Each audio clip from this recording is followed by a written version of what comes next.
Life isn't always Sunday best. Sometimes your faith is put to the test. If you feel unseen and all alone, it's time for stories you've never known. The major scripture I stood on during that time was Jeremiah 29:11. For I know the plans I have for you, plans to give you hope in the future, because I felt like I had lost hope. I was still serving Jesus, but I was looking for identity. I was struggling with joy. I wasn't going to walk away from God because I knew God had saved my life, and I knew He had fathered me.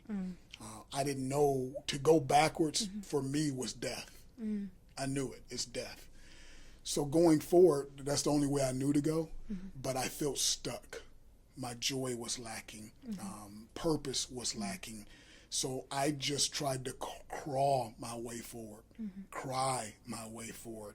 There were many nights where I just cried myself to sleep, and sometimes that was 2 years after, 3 years after, and just cried of what could have been. Right. So it was the death of a dream. My sisters came to me and said, "You're miserable," and they said, "What else did you want to do?"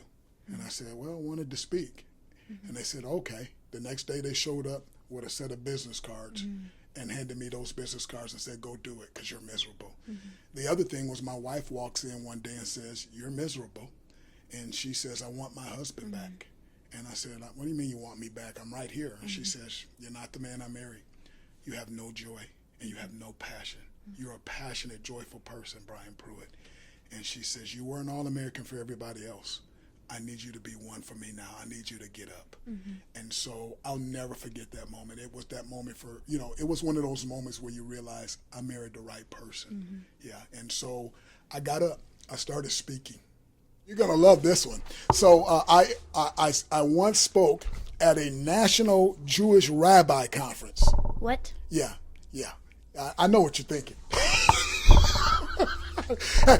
Listen, you don't even have to say it. I can see it in your eyes, Michelle. I know. Don't say it. What did you say to them? Well, What? but this is what I asked the guy when he invited me. He says, "Well, so he was a Jewish rabbi. We had become really good friends. And literally, we had become such good friends, we started studying the Bible together for about a year or two. And we didn't always agree on things, but we studied the Word together. He became the head of a national Jewish conference. What? And he goes, "I want you to come and speak at this conference." And I said, "Who's there?" And he says, "Oh, it's Jewish rabbis from all over." I said, "I have nothing to say to Jewish rabbis." And he goes, "Of course you do. They're just dads. Come and talk to them about fatherhood." And I said, "Oh, okay." Well, when he gets up, he introduces me, and he basically says that there was an African American Gentile who was going to speak that day. Now I'm looking around the room like, there's an African American Gentile in this room. Of course, I am the only African American in the room, but I really never can say that I've seen a Gentile before. But I guess I look at one every morning when I wake up in the mirror. So I'm looking around going, What's "There's that an mean?" African American Gentile? Where in the world?" Because I want to see another person that looks like me in the building, period, right? And then he goes, "Ladies and gentlemen, my friend Brian Pruitt." And I'm going, "Oh, it's me." So we had a great time, but it was funny. And most people would ask, "Well, how did you end up speaking at a Jewish rabbi conference?" So,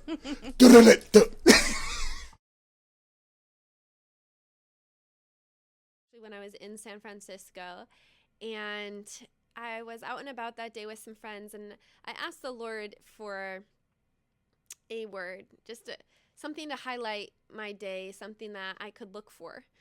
And I saw a blue hat, just a plain dark blue hat. And I was like, okay, is that like too simple? Or like, I just was like, okay, whatever. I feel like a little kid here on a treasure hunt. But looked for it throughout my whole day, didn't see one dark blue hat. And I go home, and I'm about to go into my apartment, and right outside on the street, there was a woman, an unhoused woman with a with a dark blue hat. and it had no symbol, nothing. It was just exactly what I had seen in my mind earlier that day. And I told God, I was like, I am so tired. I don't want to go. I'm done. I'm checked out for the day. Why did you have to bring her right now? And I'm like, not ready. And the Lord just draws us with his love. It's just so beautiful. There's always more, with the Lord. There's always more grace. There's always more. So I was like, okay, let's do this. So I turn around, go over to her, and I say, hey, how you doing? I like your blue hat. And she's like, oh, well, it's awful. Today's my birthday, and the police just stole my drugs. And I was like, oh, man. Well, sometimes God works in mysterious ways. But can I buy you some ice cream at the corner store? So she's like, yeah, this is the best day ever. Bought her like a couple ice creams and different things from the corner store. And she was like, wow. And I was like, wow, God knew her birthday was today. And when I took a moment to say, God, like, I love you, like, highlight someone to me, he showed me her, the blue hat, And so since then, I saw her around the city, and we always had a special relationship. The important thing is that you like you. I think when you learn to like yourself and learn to like who God made you to be, then you don't feel like you have to go to that 100 miles per hour. You can just stay in your lane and go the speed limit and be you, and you'll be happier because people will come and go. People's opinions come and go. And it really doesn't matter. I'm not perfect. I've got flaws. I really thought you not were that for a I was while. just going to say, I don't think anyone really thinks I'm perfect. It's pretty easy to see that I am not perfect. I'm far from it. But I think that there are some people who come from other experiences. They come from other churches, and they've had that mindset with their pastor's wife or their pastor because maybe they portrayed that image. And they get to know Kurt and I real quick, and they realize we're just like everyone else. And I have to remember too. There's an understanding in ministry as it is in the circles with doctors and any people intensive thing. There is an understanding called compassion fatigue. And compassion fatigue is you give, care, and you can do that for a long time. But then all of a sudden, you don't have any more to give. And you wake up in the morning and you're ready to go. And by mid-morning, you're going, wow, I'm just going to push through this. And you push through and you begin to act the way you need to, but the heart is on fast drain to the point where you're not able to. You come to a point where, I'll tell you where it happened for me. I was coming home from a missions project in Honduras, and I got on the plane, and I'm jumping around in a gorilla costume in 100-degree high humidity, and I'm just loving every minute of it because I know I'm like the Pied Piper bringing people to hear the gospel. And the kids come out of the woodwork and they just grab onto your hands and they run down the street with you and you bring them in for them to hear the gospel and you dance with them and you climb trees and you're crazy with them. They get to hear the gospel, and I get to peel off the gorilla suit in a bus, looking out the window, seeing the gospel be shared and seeing them come to Jesus. That's what it's all about, And sometimes the role is flipped and the gorilla's not there and I'm sharing. Whatever the case may be, that's where the energy was. But I got on the plane and I began looking at all of these people coming out of Honduras, and I began to think things that I didn't ever think before. Oh, these people aren't listening.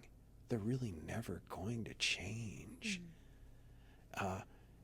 You're exhausted. Why are you doing this? And I began to feel this sense of emptiness. I could, on the outside, I could sit right next to the person and talk with me about what had happened and how cool it was, and even talk to a national sitting next to me, not have an issue with that. But inside I'm going, oh, I'd be glad when they stop talking. Don't ask me one more question. Don't give me one more thing to do because I can't do another thing. That's a pretty easy question for me. I won't talk about the marriage side of that. We'll just leave that as it, and we'll just talk about the ministry side of it. But on the ministry side of it, there is a natural tendency for most people to enter into any job, a role or responsibility, to try to prove to themselves and prove to whoever hired them that they have what it takes. Okay? It's a natural tendency. We may not say it out loud, but we want to give it our very best. Anyone enters into a role of responsibility, a job, whatever it is, that doesn't have that, they're not really entering into the job to do the work. They're just getting a paycheck. Yeah. Okay? That's not ministry. I work first for the Lord. He's the one that provides my paycheck. He's the one that provides the opportunity. So I work for him. So he gets my very best, always has. I have a little block on my office and the desk that says that sign your work with excellence. And I try to do, in everything I do, to do my very, very best. And the problem in ministry is that, would you agree to this statement that God deserves 110%? Okay. I did too. There's nowhere in Scripture that says he wants 110% from you. He just wants your best. And he knows it's broken. He knows it's not going to be the best. He knows you're going to fail. He knows that you're going to miserably mess up. Yet he still loves you and accepts you, calls you and pursues you and wants relationship with you. Going into ministry, you don't see it that way. You see it in a different light. And if you have a perfectionist mentality, which I did, I viewed it as a badge that I wore. Yeah. That, wow, I'm a perfectionist. I really want things done well. Yeah. Okay? Now that sounds great. On the outside, saying that to people, it says, boy, they're really committed to do their very best. The problem is, Unless you can't live up to your own standards. it's not just my own standards. It's at the end of the day, who is smiling? And that is a battle that is a lifelong challenge. Recognizing anger in healthy ways and responding wisely rather than reacting to it destructively. Could you have told me that yesterday? Yeah, that's the challenge. Anger is the lowest form of human response to anything. It's the lowest form. When people explode, it's the lowest form of communication. It's the lowest form of physical response. Being controlled in that takes time to be managed right. But if you are aware of the fact that you're struggling with depression or anxiety, and your natural response to everybody is anger or shortness, which is really anger disguised, it's putting off your response because you don't have any more to give. That's really what that is.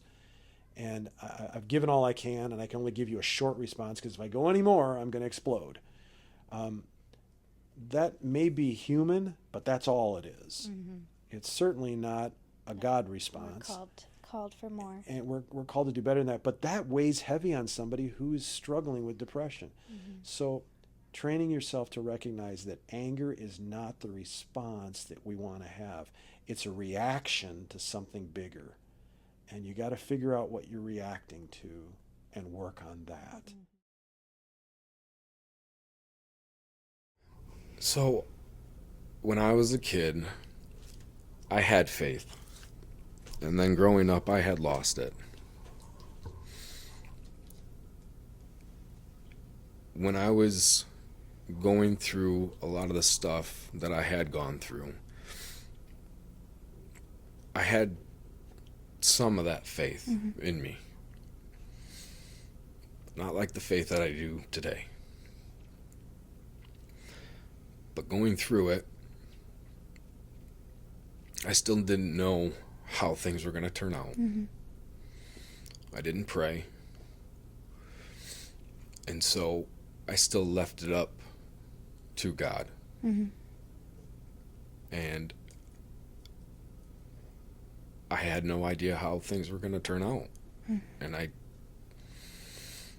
really just didn't think. I didn't feel. I didn't know how things were going to end up. Well, one of the biggest turning points of that part in my life was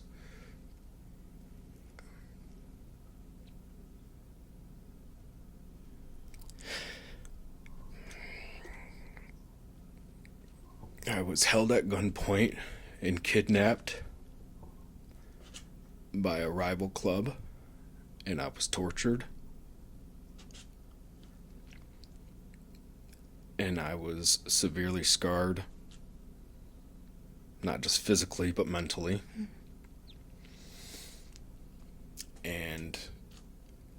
was able to free myself. And when I later got back to the club, I won't go into detail, but I ended up partaking in things that I shouldn't have after the fact to seek out retribution. Mm. And I never got in trouble for it, but I committed a lot of sins. Mm-hmm. And I feel like I paid the ultimate price because I did a lot of bad to bad people. And I always judged myself for that. Yeah. I remember Pastor Kurt having a beautiful sermon. Yeah. It just, from that point on, I wanted more. Mm-hmm.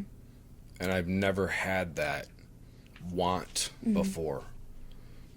And that was what was truly beautiful about it. That's exactly what it was. And I received a text message from one of my friends at the time, and it just said, God puts the strongest warriors through the most crap. Mm-hmm. And it hit me because I hadn't heard that before. And it resonated with me. Mm-hmm. And just because of all the trials and tribulations that I've been through in my life. But it still didn't bring me to the point where I needed. And then I found my now fiance, Christina.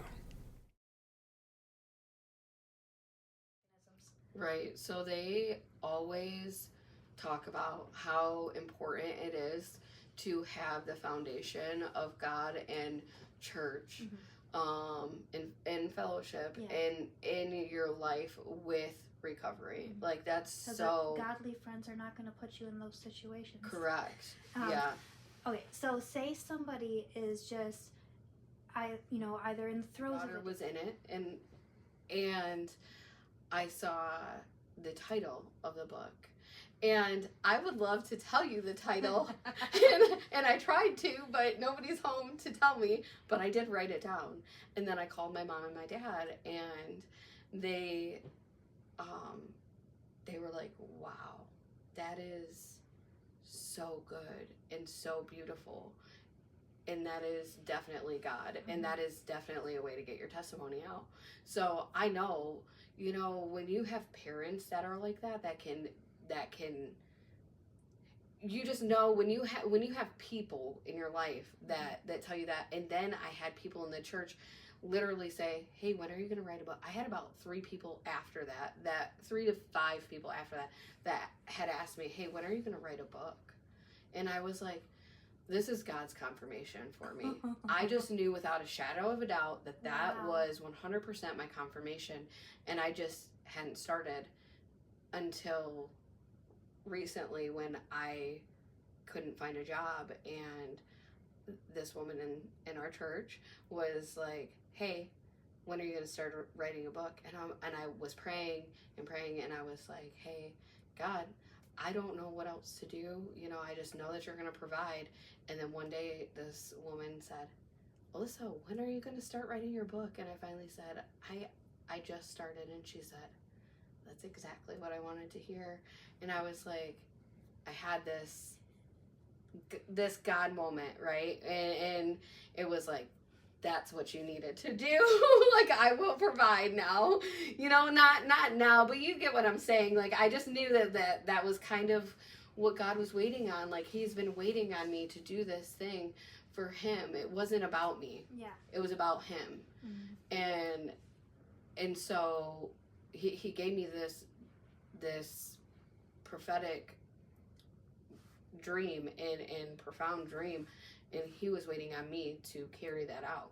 And so now that's what I'm doing, and now everybody knows, because that's crazy that you had that question. I was supposed to do my silly icebreaker I question. know, like, that's so crazy.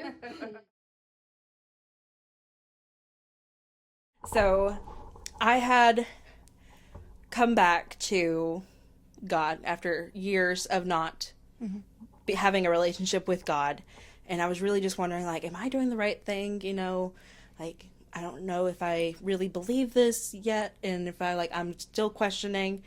And one night I was going through, like, books on my bookshelf, and I had found an old Bible I had as a kid. It was my first ever Bible that I was ever bought. It had, like, my name engraved on it. And I was just flipping through it, and I had set it down. Well, the next day, I was going through my living room, and I looked down at the Bible, and I don't remember leaving it open, but it was open to Psalms 84. What? Yeah. And I just remember reading it, and even though, like, it was a King James version, and it's a little harder for me to understand the King James version at some parts, just with all the theys and thous and everything, but even with there being a little bit of a language barrier there, I had absolutely, like, goosebumps. Like, every hair on my body stood straight up. And I was like, okay. That was, yeah, okay. So what phrase in the first couple verses? Or what part of it? With my whole being, body, and soul, I will shout joyfully to the living about God. And I mentioned this the other night at a women's group. I know before, like, and even at the beginning of me, like, coming to grace, I would say things like, well, I know God's sick and tired of hearing me apologize again. You know, there's got to be a limit to this at some point, you know? But knowing what I know now and, like, going through what I've gone through in the last few, like, last month or so, even, like, for one, no, there's not. No, there's not a limit. Never too much. Thankfully. Yes. But to think, because God knows the beginning, middle, and end of this race, right? Yeah. And to think that he didn't take into account every single time we'd hit a shell or a banana peel. You still using your Mario Kart reference? So, And to think that he wouldn't know where every single one of those things were placed and take account for them when he made that ultimate sacrifice is selling him short. So just to put an explanation. Yeah, there was a movement happening. Like, it was, like, tangible. You could feel it. I and already made the joke that I was clueless, so that's besides the point. That's hilarious. So I see this girl go up, and, like, for me, when I know that something's, like, happening, my body gets, like, really warm, like, really hot, and I, like, get kind of, like, antsy. So I saw her, and I just sat there, and I'm like, whatever, it's probably not for me, so I'm just gonna, like, leave it. So then I just stood there, and I kept rocking back and forth, like, I'm in it, and, like, Kelly's leading and all the things, and I look up, and I still see her there, and I said, okay, God, if her shoulders move forward, and I see that she's crying, then you need to send me. And I shut my eyes, and I opened them back up, and sure enough, her shoulders were forward, and she, like, her body was physically moving, and I was like, okay, God, yes, I will say yes. So then I went up to her, and I said, can I pray for you? And she was like, yeah. I said, what do you need prayer for? And she said, nothing. And I was like, okay, I don't know where to go with this, but okay. So I shut my eyes, and I'm like, okay, God, you come into my mind and you speak through my lips. Anything that is going to be spoken is not of me. It's only of you. It's going to glorify you and honor you. So use me the way that you need me. And then I can't tell you what the crap I said. Truly, like, I had no idea what I said. But obviously that wasn't for me, though. That was solely for Elizabeth. I'm sorry, I'm screwing this up. My bad. That clearly wasn't for me. It was for Elizabeth. And so I said whatever needed to be said. And there was a moment that was, like, chilling for me in such a really cool way of she took a deep breath and exhaled and literally just, like, stopped. And I was like, wow, God, like, what did you just do? Like, I'm saying this all in my head. And he's like, there's relief. Like, there's something melting off of her. The shackles are breaking, and she's not going to pick it back up. Because that's, like, one thing that I always try and tell the students is, like, in a moment that Elizabeth displayed so boldly and so courageously, all of us should be inspired by that, because it's like, you go to the altar to surrender to Jesus, And we have the boldness to do that, but sometimes we forget that we need to allow the chains to fall and the shackles to break off of us, and that we need to leave it there and walk away. But we don't humble ourselves enough, and we pick it back up and we put them back on, and we wear them as a badge of honor of like, I struggle with this and this is my story. It's like, that doesn't have to be it though. Yeah. And so like I felt that for Elizabeth, and like that was the coolest stinking thing. And then look up and like we're continuing on with service, and I'm like, oh crap. And so I saw you and you were like, and I was like, do you need help up, Elizabeth? She's like, yeah, I can't feel my legs. I said, okay, great. And so we got her up, but it was such a beautiful, powerful moment. It was incredible to be a part of. I was so thrilled that God made that happen. Yeah. The second surgery was, the first one they gave, when they had to saw me open, they had to pull all my organs out of my body, freeze them, and drain all the blood out of my body that was spurting all through my body, because I was dissecting for over 9 hours, probably close to 10. That was the one with the snowstorm? That was the snowstorm one, and so they had to freeze my organs. So you should have bled out. Yeah, should have been blood. Yeah, I should not be here today. There's no way. There's no way I could be here but God. There's no other way. There's none. You cannot survive an aortic dissection that long. It doesn't happen. It's not even like... Somebody could be writing a paper about you for the medical journal. Yes. It's only a medical miracle. Like, literally, people from all around the world were messaging me after they heard that I had one. So, yeah. So, oh, my gosh. Yeah, and for me to survive that, and then they put an artificial valve on in me, but then the second surgery they had to go in and do another valve repair, put on a full mesh over my heart, and do some repairing that way. And so it's been a challenge. And then the paralysis happened, and that was after 4 years later. Yeah. And yes, they don't know what caused those. And then I woke up paralyzed. So I was paralyzed, and my blood pressure was in the 200s, like high 200s. So I was having more seizures and strokes during that time.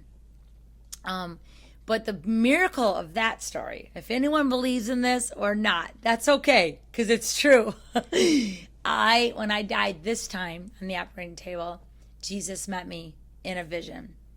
And I got to see Jesus, and I got to see my little son that's in heaven. And he looked just like my other two boys. And my son spoke to me, and Jesus was standing there, and you can't describe it. Like, when you think What'd about he say? it, my son, he goes, "You're the strongest woman I've ever known. You're my mom, and you're gonna make it. You're gonna be okay." And I'm okay. I'm doing well. And he kept talking. He's like, "You can do this, Mom." And then I'm gonna cry. It was so amazing. He kept talking to me, and he was so adorable. He looked just like my boys. But he was telling me, like, "You're the strongest woman. You're the strongest mom," and telling me that he's doing great and he's doing okay.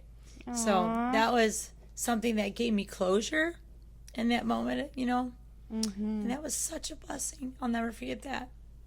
And then to see Jesus, and I'll never forget it. And I didn't get to go to heaven, though. And I believe God didn't take me to heaven because he knew I'm so stubborn. I was not going to leave. So he wouldn't let me go up there. And I didn't have an out-of-body experience. I just had an intimate experience. Life isn't always Sunday best. Sometimes your faith is put to the test. If you feel unseen and all alone, it's time for stories you've never known. Let's find our hope and find our grace in this honest and welcoming space. You are known and you are not alone, my friend. Welcome to a messy amen. A messy amen.